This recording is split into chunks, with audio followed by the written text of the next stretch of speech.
안녕하세요. 아우름 법률사무소의 형사전문 변호사 문성윤입니다. 요즘 사람들은 핸드폰을 정말 신체의 일부처럼 느낄 정도로 많이 사용합니다.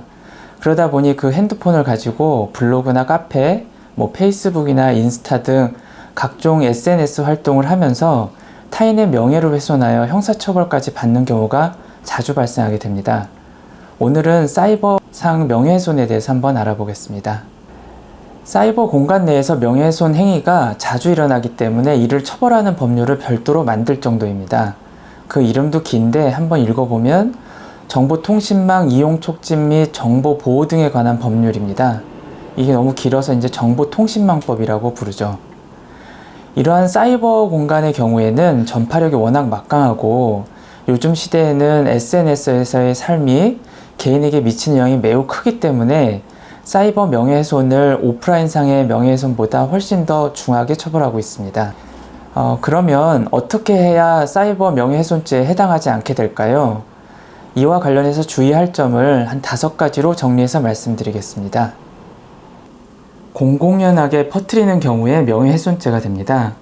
그런데 인터넷상의 행위는 카톡에서 1대1로 대화하거나 1대1로 메일을 주고받는 것이 아닌 이상은 기본적으로 여러 사람이 보게 되는 형태입니다. 그래서 자연스럽게 공연성이란 요건이 충족되게 되는 거죠. 그러므로 SNS상에 댓글을 달거나 글을 적을 때에는 공연성 요건이 쉽게 충족된다는 걸 아시고 항상 주의하셔야 됩니다. 사실, 즉 팩트를 이야기해도 명예훼손이 됩니다.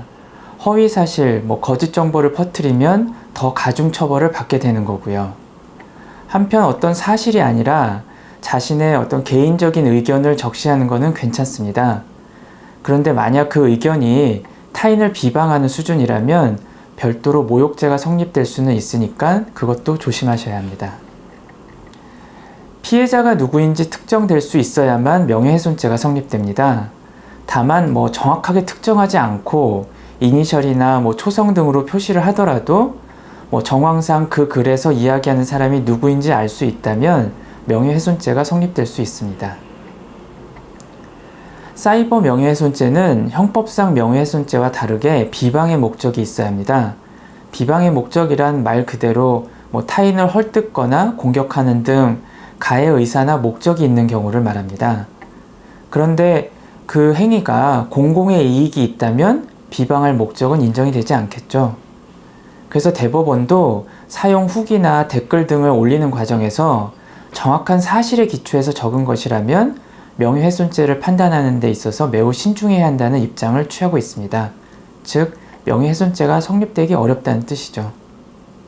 사이버 명예훼손죄도 피해자가 처벌을 원하지 않으면 형사처벌을 자체를 받지 않게 됩니다.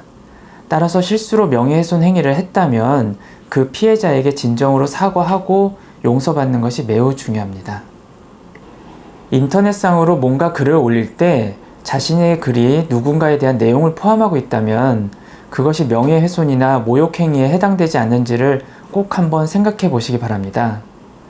자신이 올린 그 글 하나로 인해서 어느 순간 자신이 전과자가 될 수도 있고 상대방에게는 씻을 수 없는 큰 상처가 될 수도 있다는 점 꼭 명심하시기 바랍니다. 감사합니다.